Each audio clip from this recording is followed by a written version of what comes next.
នេះដងទឿដងនេះខ្ញុំឆ្លៀតដាំបានប្រហែលជា40ដើមល្អណាដាក់ជីអជាកម្មណាយើងអត់មានបានដាក់ជីគីមីអីដូចគេទេយើងត្រឹមតែតែងដើមហើយពេលយើងតែងដើមហើយវាឆាប់ស្ទុះយើងវះអាសំណាញ់នេះចោលសំណាញ់ចោលកុំឲ្យវារឹបដើមពេលដែលវារឹបដើមវាស្ទុះរហូតទេ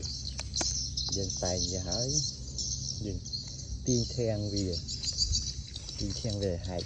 ដើម្បីឲ្យមានកម្លាំងស្ទុះឲ្យដើមវាឆាប់ធំអញ្ចឹងមិនយូរទេដូងនេះ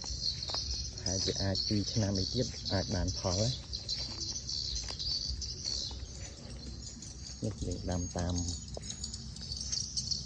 មាត់ស្រះទាំងអស់ហើយអ្វីដែលពិសេសនោះគឺចេះជាកម្មនេះយើងទទួលបានចិត្ត1គីឡូហើយតាំងពីបើកសម្លេងមកប្រហែលជាចិត្ត1ឆ្នាំនេះដូងខ្ទិះបាន 4-5 ដើមដែរនេះដូងទឿក្អូប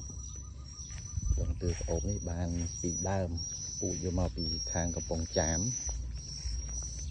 ហើយនេះសិតតែដូងខ្ទិះទេនេះ